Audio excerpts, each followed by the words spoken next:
झारखंड वनों, नदियों, नालों, वन्य प्राणियों एवं संसाधनों से परिपूर्ण एक समृद्ध प्रदेश है। झारखंड में उत्तरी भारत, पूर्वोत्तर भारत, दक्षिण भारत और पश्चिमी भारत के पेड़ पौधों और वन्य प्राणियों का समावेश करीब 23,605 वर्ग किलोमीटर वन क्षेत्र में समाया हुआ है, जो इसके भौगोलिक क्षेत्र का करीब 30% है। झारखंड का पलामू टाइगर रिजर्व 1129.93 वर्ग किलोमीटर में फैला हुआ सबसे बड़ा और घना वन क्षेत्र है, जिसमें 414.08 वर्ग किलोमीटर में कोर एरिया, 715.85 वर्ग किलोमीटर में बफर एरिया का क्षेत्र बांटा गया है। लगभग 226 वर्ग किलोमीटर नेशनल पार्क यानी राष्ट्रीय उद्यान के रूप में सुरक्षित है। बफर क्षेत्र से 53 वर्ग किलोमीटर का क्षेत्र पर्यटन के लिए टूरिस्ट जोन रखा गया है, ताकि आने वाले पर्यटक बेतला राष्ट्रीय उद्यान का आनंद उठा सकें। बेतला राष्ट्रीय उद्यान आने के लिए सबसे सहज मार्ग है रेल मार्ग। प्रमुख रेलवे स्टेशन है डाल्टनगंज, जो दिल्ली और हावड़ा रेल मार्ग से सीधा जुड़ा हुआ है। यही नहीं, रांची एयरपोर्ट से सड़क मार्ग से इसकी दूरी 165 किलोमीटर है। रांची से डाल्टनगंज के लिए कई वातानुकूलित बस सेवाएं भी उपलब्ध हैं। बेतला राष्ट्रीय उद्यान में प्रवेश करने से पहले पर्यटकों को सूचना सह सत्कार केंद्र या आसपास लगे सूचना बोर्ड को पढ़कर सारी जानकारी ले लेना उचित है, ताकि आपकी यात्रा सुखद और सरल हो। यूं तो वन विभाग द्वारा पर्यटकों की सुख सुविधा का विशेष और हर प्रकार का प्रबंध किया गया है। पर्यटकों के ठहरने के लिए यहाँ पर अच्छे और सस्ते गेस्ट हाउस, विश्राम गृह और होटल भी उपलब्ध हैं। भोजन के लिए साफ सुथरी टूरिस्ट कैंटीन भी यहाँ पर मौजूद है, जहाँ आप मनचाहा भोजन कर सकते हैं। वन विभाग के द्वारा टूरिस्ट गाइड भी यहाँ उपलब्ध हैं। 1129.93 वर्ग किलोमीटर में फैली पलामू टाइगर रिजर्व की यात्रा का आरंभ हम बेतला राष्ट्रीय उद्यान से करते हैं।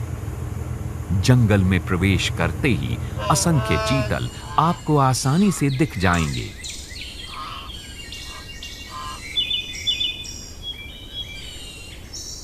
थोड़ा सा प्रयास करने पर गौर भी दिखाई पड़ जाती हैं। हमें गौर का एक परिवार मिला जो अपने बच्चों को आत्मरक्षा का प्रशिक्षण दे रहे थे।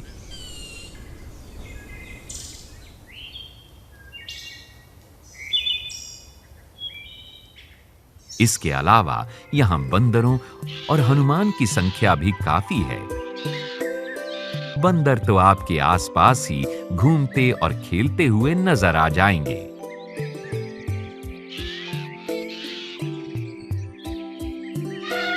इस जंगल में यहाँ वहाँ जंगली हाथियों के झुंड दिखाई दे जाते हैं, जो आपकी उपस्थिति की परवाह किए बगैर मदमस्त भोजन करने में व्यस्त रहते हैं। यदि आपकी किस्मत अच्छी रही तो पलामू टाइगर रिजर्व में आपको बाघ भी देखने को मिल जाता है, पर इतने बड़े जंगल में बाघ की दिशा का पता कर पाना कठिन है। इसके अलावा तेंदुआ, भालू, लकड़बग्घा, कोइया, भेड़िया, सांभर, साहिल, कोटरा, माउस डियर भी यहाँ अच्छी तादाद में देखने को मिलते हैं।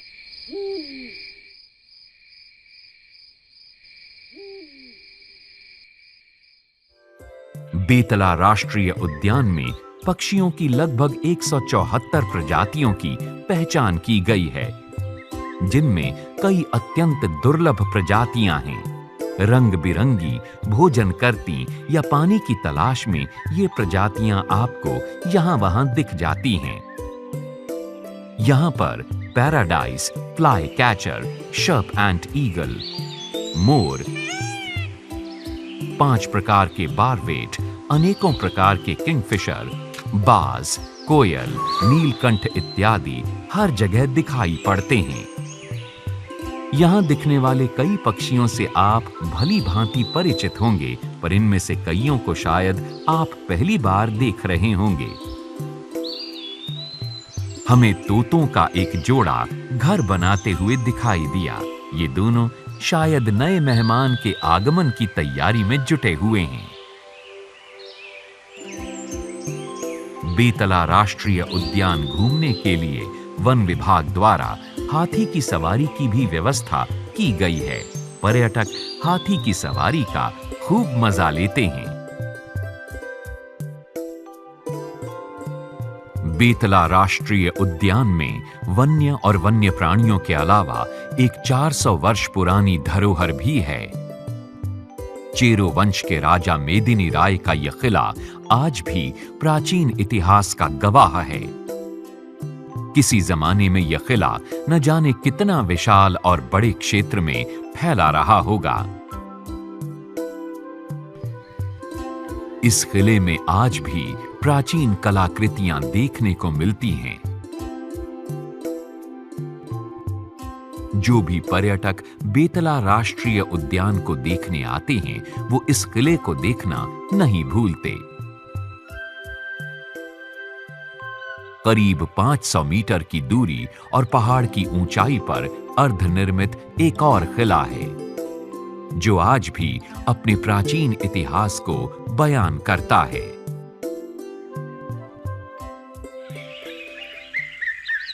इस किले से लगभग 2 किलोमीटर की दूरी पर कमलदह झील है, जो राजा मेदिनी राय के साम्राज्य काल में ही बनाई गई थी।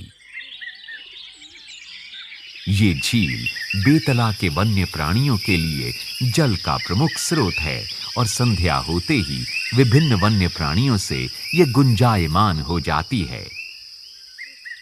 पर्यटकों के लिए वन्य प्राणियों को देखने के मकसद से यहाँ वॉच टावर भी बनाए गए हैं। बेतला राष्ट्रीय उद्यान में कई महत्वपूर्ण पेड़ पौधे पाए जाते हैं, विशेष रूप से बेल, साल, सागवान, सेमल, सलई, काझी, खैर, महुआ, पलास, रोड़ी एवं विभिन्न प्रकार के फाइकस के वृक्ष यहाँ बहुत बड़े क्षेत्र में फैले हुए हैं। इसके अतिरिक्त वन्य प्राणियों को भोजन उपलब्ध करवाने वाले कई प्रकार के पौधे, घास और जंगली बांस भी यहाँ पर फैले हुए हैं। बेतला राष्ट्रीय उद्यान में पर्यटकों को प्रकृति और वन्य जीवों के संबंध में अधिक जानकारी देने के लिए प्राकृतिक व्याख्या केंद्र और संग्रहालय का निर्माण किया गया है। पर्यटकों के अलावा आसपास के स्कूली बच्चों को भी अध्ययन के लिए यहां लाया जाता है। विशेष जानकारी के लिए पुस्तकालय का भी प्रबंध है। डाल्टनगंज से बेतला जाने के क्रम में लगभग 8 किलोमीटर की दूरी पर है केचकी, कोयल और औरंगा नदी का संगम। ये स्थान अत्यंत रमणीय और निराला है। इस संगम स्थल पर पर्यटकों के ठहरने के लिए वन विभाग का विश्राम गृह है। बेतला से लगभग 12 किलोमीटर यात्रा करके हम जा पहुंचे बरवाडीह। बरवाडीह की ऊंची पहाड़ी से पलामू टाइगर रिजर्व का विहंगम दृश्य दिखाई पड़ता है। इस पहाड़ी पर अर्धनिर्मित काली मां का मंदिर और हनुमान जी का मंदिर भी है। समय समय पर लोग पूजा आराधना करने के लिए दुर्गम सीढ़ियां चढ़कर यहां आते हैं।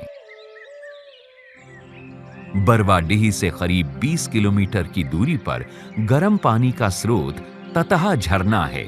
इस झरने की विशेषता है कि इसके आधे भाग से गर्म पानी निकलता है। ठंड के मौसम में यहां पर्यटक नहाने का लुत्फ उठाते हैं। ये मनोरम दृश्य कोयल नदी पर बन रहे मंडल डैम का है। डैम भले ही किसी कारण से बंद पड़ा है, पर यहाँ के जंगल और घाटियों की सुंदरता अद्भुत है। गारू से मारोमार जाने के क्रम में हम मुख्य मार्ग से थोड़ा सा हटकर मिर्चैया जलप्रपात को देखने के लिए गए। हालांकि इन दिनों इस जलप्रपात में पानी नहीं है, परंतु वर्षा के दिनों में इस जलप्रपात की सुंदरता बस देखते ही बनती है। मिर्चैया के सौंदर्य को निहार कर हम चल पड़े एक और पहाड़ की ऊंची चोटी हुलूक की ओर।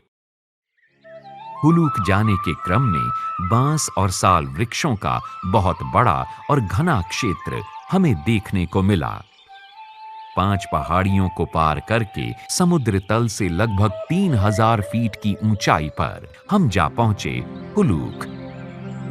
हुलूक की चोटी से प्रकृति का अद्भुत और मनोरम दृश्य दिखाई पड़ता है। ऐसा लगता है कि ये पृथ्वी मानो इन घाटियों में समा गई हो। मारोमार से बागे चंपा जाने के रास्ते में टेनो ग्रास लैंड भी हमें देखने को मिली। ये स्थान हाथियों और अन्य जानवरों के विचरण का प्रमुख स्थान है।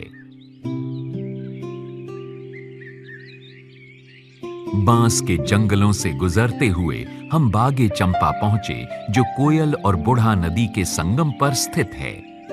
ये भाग पलामू टाइगर रिजर्व के हृदय के रूप में जाना जाता है। घने जंगलों के बीच शांत भाव से बहती ये 2 नदियां और इनका मिलन। प्रकृति से बेफिक्र होकर बगुले अपने भोजन में व्यस्त हैं।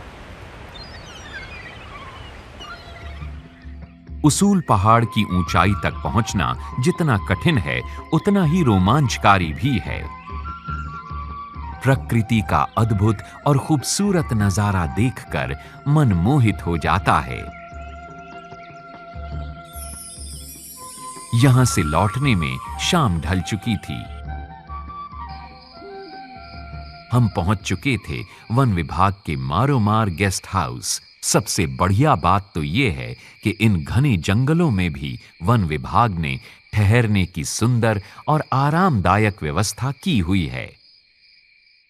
अब हम मारोमार से महुआ ढाण होते हुए नेतरहाट की ओर निकल चुके थे। रास्ते में हम उन स्थलों को देखने लगे जहां प्रकृति ने अपनी गोद में न जाने कितनी दुर्लभ और महत्वपूर्ण जड़ी बूटियों को बटोर रखा है, जैसे स्प्रेगास एडिसेंडस, कलमंथोस्टोजिस जिलानिका, मुमिया लासेरा, बेस्कोरिया पेंटाफिला। सच, यहाँ के शुद्ध वातावरण और ऑक्सीजन में इन जड़ी बूटियों का भी समावेश होता है। डाल्टनगंज से लगभग 78 किलोमीटर की दूरी और जंगलों के बीचों बीच है सुग्गा बांध जलप्रपात।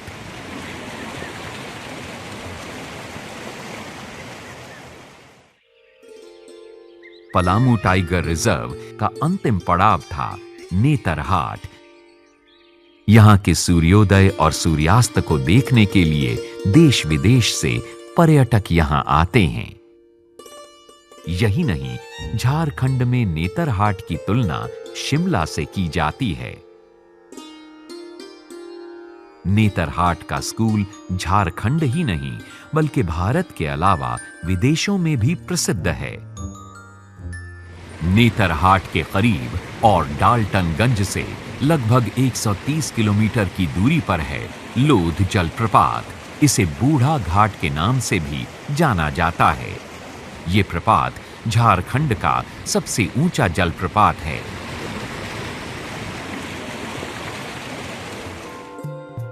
नेतरहाट पहाड़ की तलहटी में भेड़ियों की गुफाएं हैं। इस स्थान को भारत का अकेला महुआ डाढ़ भेड़िया अभयारण्य के नाम से जाना जाता है। ये स्थान चेचारी बैली के नाम से प्रसिद्ध है। नेतरहाट के इस स्थान पर डूबते सूरज का नजारा देखने के लिए लोगों की अच्छी खासी भीड़ होती है। इस स्थान को ब्रिटिश शासनकाल में नेचर्स हार्ट भी कहा जाता था। लोग यहां घंटों सूरज डूबने का इंतजार करते हैं। पलामू बाघ परियोजना की ये धरती सच झारखंड का स्वर्ग ही तो है।